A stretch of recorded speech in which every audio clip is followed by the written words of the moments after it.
सभी को नमस्कार। आज इस ऑनलाइन सत्र में हम लोग राष्ट्रीय शिक्षा नीति के क्रियान्वयन को लेकर चर्चा करने वाले हैं। विद्या भारती ने राष्ट्रीय शिक्षा नीति 2020 का स्वागत किया। 1968 में प्रथम शिक्षा नीति का आना, 1986 में दूसरी और उसके 34 वर्ष बाद 2020 में शिक्षा नीति आई है। 1992 में आरटीई के तहत कुछ बदलाव किए गए। अब सभी लोगों के मध्य एक प्रश्न है कि शिक्षा नीति निश्चित ही सभी बिंदु अच्छे हैं, परंतु क्रियान्वयन कैसे हो। आज बड़े हर्ष का विषय है कि हम सब के मध्य श्री शिव कुमार जी, आप विद्या भारती के राष्ट्रीय मंत्री का दायित्व निर्वाह कर रहे हैं और आपका केंद्र नई दिल्ली है। आपने क्रियान्वयन को लेकर, खासकर उसकी मेजर टीम में आपका प्रतिभाग है, उन बिंदुओं को जो हमें शायद बाद में पता लगे उन पे आपका बहुत अध्ययन है और उस टीम में भी है। आज सभी प्रधानाचार्य बंधु विद्या भारती के और अन्य सभी लोग जो आज हमसे लाइव जुड़े हैं उनका मार्गदर्शन प्राप्त हो। तो मैं माननीय शिव कुमार जी से आग्रह करूंगा कि आप हम सब लोगों का मार्गदर्शन करें। श्री शिव कुमार जी। आप सभी को सादर नमस्कार। राष्ट्रीय शिक्षा नीति 2020,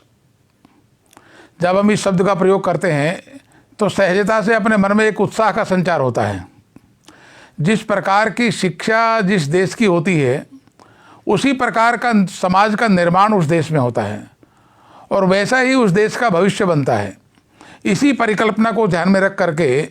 इस राष्ट्रीय शिक्षा नीति का निर्माण किया गया है। बहुत आनंद का विषय है कि शिक्षा नीति के निर्माण में लगभग 4 वर्ष से अधिक समय लगा। जब इसके निर्माण की प्रक्रियाएं चल रही थी तो बहुत से लोग प्रश्न करते थे कितना लंबा समय लगेगा, कब ये लॉन्च हो पाएगी, समाज के सामने कब इसके बारे में जानकारियां प्राप्त होंगी। परंतु इसमें एक अत्यधिक आनंद भी है और हम सब लोगों के लिए विचारणीय विषय भी है कि राष्ट्रीय शिक्षा नीति के निर्माण में समाज के हर घटक का, हर वर्ग का किसी न किसी प्रकार से सहयोग रहा है। पूरे देश भर में इंडिविजुअल रूप से क्यों ना हो, संस्थागत रूप से क्यों ना हो, ऐसे बड़े बड़े एजुकेशनिस्ट के नाते से क्यों ना हो, सभी प्रकार के लोगों ने अपना सुझाव, अपना मतभाग ये इसके साथ में सहभाग किया है और सभी के सुझावों को ध्यान में रख करके इस शिक्षा नीति का निर्माण किया गया। शिक्षा नीति की कुछ जो 5-7 मोटी बातें हैं जो अब लॉन्चिंग के लिए डॉक्यूमेंट तो हमारे सामने आ गया लेकिन जो ज़्यादा महत्वपूर्ण विषय है कि अब इसको प्रत्यक्ष रूप से हम शिक्षा के क्षेत्र में क्रियान्वित कैसे करेंगे। पहला बिंदु है कि ये जो राष्ट्रीय शिक्षा नीति है ये भारत केंद्रित शिक्षा, इस प्रकार के शब्द से इसको परिभाषित किया गया है। भारत केंद्रित जब हम बोलते हैं तो सहज रूप से जो दसों हजार वर्षों से अधिक का पुराना हमारी जो विरासत है, हमारा जो इतना लंबे समय का समाज की रचना का अनुभव है वो हमारे सामने आता है। तो इस शिक्षा नीति में इम्प्लीमेंट करते समय, इसके हर पहलू को क्रियान्वित करते समय उसमें भारतीयता किस रूप में आती है। उदाहरण के लिए अगर शिक्षक अपने पाठ को पढ़ा रहा है कक्षा में तो अपने विषय का प्रतिपादन करते समय उस भारतीयता के तो सभी प्रकार के विषयों में उस भारतीयता की बातों के इनपुट को लेकर के आना, ये एक सहजता से रहेगा। तो उस आधार पर जो पीढ़ी निर्मित होगी उस पीढ़ी में सहजता से अपने दसों हजार वर्षों से अधिक का जो एक हमारा सारगर्भित इतिहास रहा है उस अनुसार एक गर्व की अनुभूति ये उसमें होगी। दूसरा बिंदु विचार करने का है कि ये जो ढांचागत परिवर्तन इस शिक्षा नीति में किया गया है 5+3+3+4 स्कूली एजुकेशन की अगर हम बात करेंगे तो according to that higher education में भी तो ये जो परिवर्तन है ये मनोवैज्ञानिक जो बाल अवस्था में परिवर्तन होता है उसके अनुसार ये ढांचे का निर्माण किया गया है। तो सहजता से हम शिक्षा के क्षेत्र में काम करने वाले लोगों को भी उस आयु के अनुसार जो मनोवैज्ञानिक परिवर्तन होता है, पढ़ाते समय हमारी जो मेथोडोलॉजी होगी, हमारी जो पेडागॉजी होगी, उस पेडागॉजी के अंदर उस प्रकार के विषयों के प्रतिपादन की विधाएं विकसित करनी पड़ेगी। एक दूसरा विषय उसके अनुसार विचार करने का रहता है। तीसरा विषय क्वालिटी बेस्ड एजुकेशन। अर्थात गुणवत्ता, यानी ये जो शिक्षा है ये केवल मार्क्स प्राप्त करने वाली, डिग्री प्राप्त करने वाली, 90% प्लस मार्क्स लिया है या 10 CGPA लिया है, इस प्रकार के मार्क्स बेस्ड एजुकेशन का भाव नहीं है, ये नॉलेज बेस्ड भाव का है। और इससे भी आगे अगर हम विचार करेंगे तो ये विजडम बेस्ड एजुकेशन है, अर्थात ये विवेक शक्ति को जागृत करने वाली शिक्षा है। और उस शिक्षा नीति के अंदर उस प्रकार के विवेक का जागरण कैसे होगा, ये भाव ध्यान में रख करके एक होलिस्टिक जो अप्रोच है, एक समग्र विकास जिसको हम कहते हैं, वो पंचकोशात्मक भी है, वो इंद्रिय विकास के आधार पर भी है, वो सेंस के विकास पर आधार पर भी है, वो केवल IQ का विषय नहीं है, तो ह्यूमैनिटी क्वोशेंट भी चाहिए, उसके साथ स्पिरिचुअल क्वोशेंट भी चाहिए, इमोशनल क्वोशेंट भी चाहिए, यानी मल्टी डायमेंशनल जो व्यक्तित्व रहता है, एक समग्र व्यक्तित्व के विकास की दृष्टि से इसका विचार किया गया है और वही इस शिक्षा नीति का एक आधार बना है। तो हमको पढ़ाते समय, हमको विचार करते समय, कंटेंट बनाते समय, कक्षा के अंदर सभी प्रकार के विधाओं का प्रस्तुतिकरण करते समय उन सभी प्रकार के पहलुओं को टीचर्स को ये विचार करते हुए ये सोचना पड़ेगा। एक चौथी बात,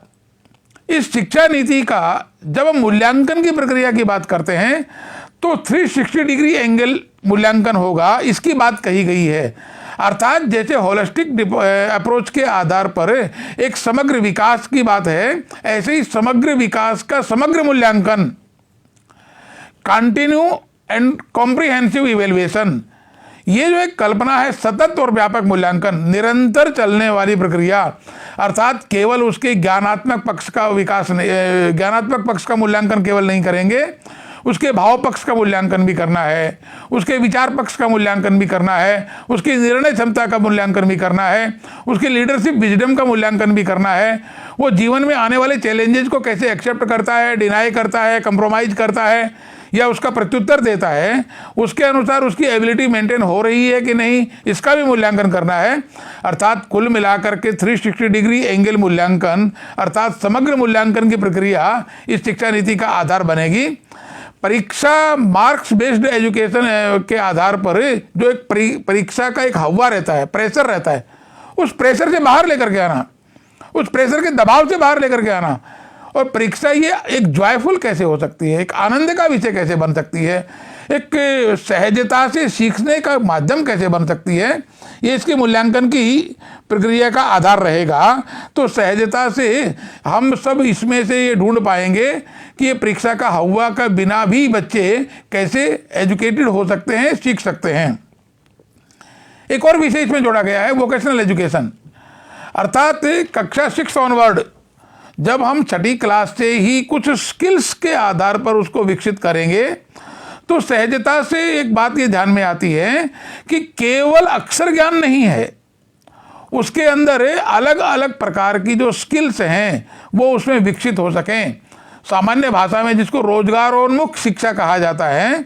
अर्थात जीवन में वो केवल विचार का पुलंदा मात्र न बन सके, उस विचारों के साथ क्रियान्विति भी आ सके, उस क्रियान्वयन के धरातल पर वो उस ढंग से जीवन में इम्प्लीमेंट कर सके, उसके लिए भी इस शिक्षा नीति को क्रियान्वयन का आधार बनाया गया है कि ये स्किल्स इस वोकेशनल एजुकेशन के आधार पर कक्षा 6 से ही नई नई प्रकार की स्किल, नई नई प्रकार की विधाएं, नई नई प्रकार की जानकारियां ये वो प्राप्त करेगा और उस आधार पर वो आगे बढ़ेगा। एक बहुत अच्छी बात जो इस शिक्षा नीति का एक सार तत्व अगर हम कहेंगे कि कम से कम प्राइमरी एजुकेशन, वैसे इस शिक्षा नीति में अपेक्षा तो की गई है कि ऊपर की क्लासेज में भी यदि संभव है तो करना चाहिए, लेकिन तो नहीं तो प्राइमरी एजुकेशन ये मातृभाषा आधारित होनी चाहिए। अर्थात जिस भाषा के अंदर ग्रामीण क्षेत्र से लेकर के, चाहे वो रूरल क्षेत्र का होगा, चाहे अर्बन क्षेत्र का होगा, चाहे वनवासी क्षेत्र का होगा, चाहे वो झुग्गी झोपड़ी में रहने वाला बालक बालिका होंगे, जिस परिवेश में उसका पालन पोषण हो रहा है, जिस प्रकार की भाषा के आधार पर वो शब्दों की रचना सीखता है, उन प्रकार के शब्दों का शिक्षा की पद्धति में समायोजन करते हुए उसको विषय की प्रस्तुतिकरण करना। तो सहजता से शिक्षा का एक मानसिक दबाव नहीं बनना चाहिए। कई बार क्या होता है कि जब हम रूढ़ शब्दावली का प्रयोग करते हैं शिक्षण विधाओं के लिए, एक दबाव का वातावरण तैयार करती है। उससे बाहर निकलना। तो हम शिक्षक का दायित्व क्या बनता है? शिक्षक का दायित्व बनता है कि हम सब उस प्रकार के अपने अंदर इम्प्रूवमेंट करें। हम अपने जानकारी के अंदर भी हम विषय का सरलीकरण कैसे कर सकते हैं, सिंप्लीफिकेशन ऑफ द सब्जेक्ट। उस सरलीकरण के आधार पर जब हम विषय का प्रस्तुतिकरण करेंगे तो सहज बात है कि चाहे वो कितने भी पिछड़े हुए क्षेत्र से आने वाला बालक बालिका होगा, उसका उस शिक्षा के साथ एक होमली एटमॉस्फेयर बनेगा।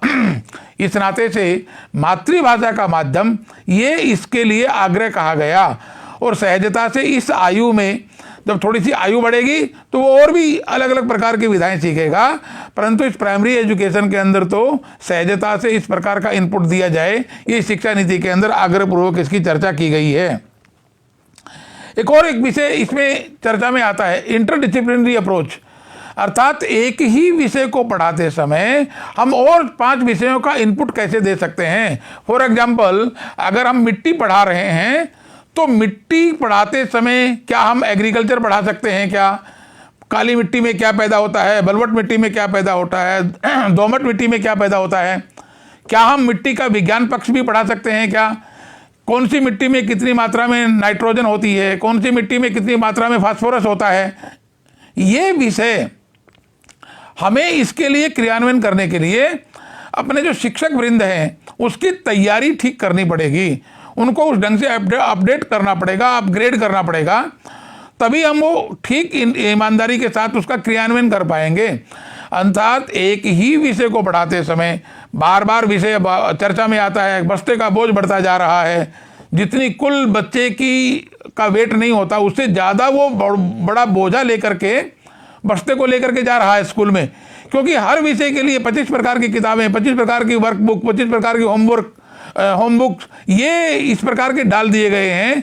एक ही पुस्तक के अंदर एक ही विषय में पढ़ाते समय हम 10 प्रकार की विधाओं को कैसे जोड़ सकते हैं? ये जो कला है, ये जो पद्धति है, ये जो पेडागोगी है, इस पेडागोगी के आधार पर हमारे बच्चे उस ढंग से इम्प्रूव हो पाएंगे। अर्थात उनके सामने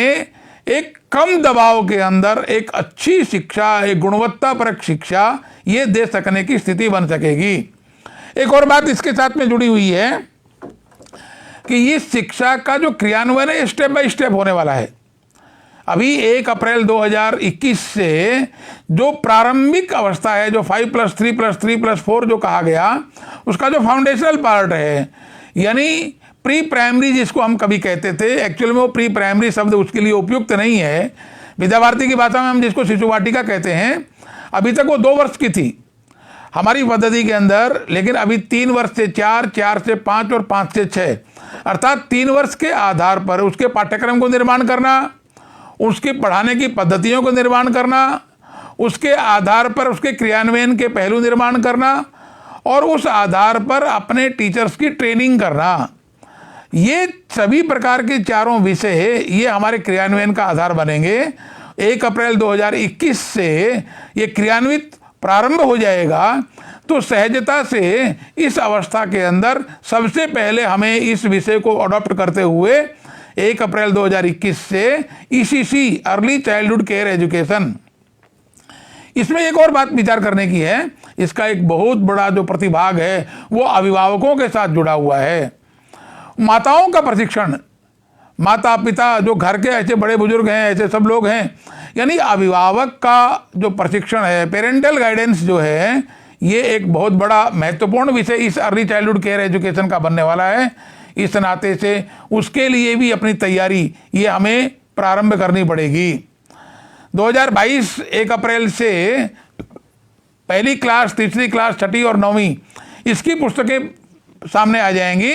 और उसी क्रमानुगत आधार पर स्कूली एजुकेशन पर विचार करेंगे। तो 2023-24 में दूसरी, चौथी, 7वीं और 9वीं की, और 2024-25 के सत्र में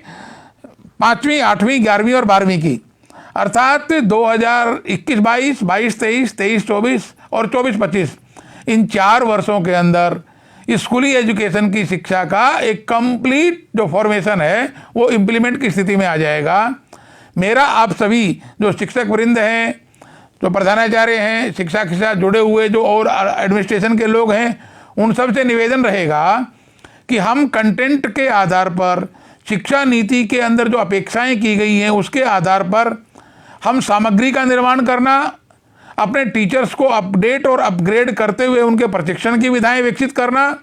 मूल्यांकन के 360 डिग्री एंगल के आधार पर एक समग्र मूल्यांकन की विधा विकसित करना, ये जितनी और उसी आधार पर अभिभावक का प्रशिक्षण करना, इन चारों ही स्तरों पर हम अपना कार्य प्रारंभ करें, जिस आधार पर या आने वाले इन 3-4 वर्षों में इस शिक्षा नीति का जो आउटकम है वो दिखाई देने लगेगा। निश्चित बात है, एक बहुत अच्छे मंथन के बाद इस अमृत को प्रकट किया गया है। इस आधार पर जो बच्चों का विकास होगा, 2021 अप्रैल में जो शिशु कक्षा के अंदर प्रवेश लेने वाला बालक है, एक 18-20 साल के अध्ययन के बाद एक पूर्ण व्यक्तित्व के नाते जब 2040 में वो खड़ा होगा, तो विद्या भारती जो कल्पना करती है कि ऐसी राष्ट्रीय शिक्षा नीति का विकास करना है जिसके आधार पर एक विशिष्ट प्रकार की युवा पीढ़ी निर्मित होगी, उस युवा पीढ़ी का निर्माण इस शिक्षा नीति के माध्यम से हो सकेगा। इस अवसर को ध्यान में रख करके हम अपने आप को सन्नद्ध करें, ऐसा आह्वान करता हूं मैं आप सबका। जय भारत, वंदे मातरम।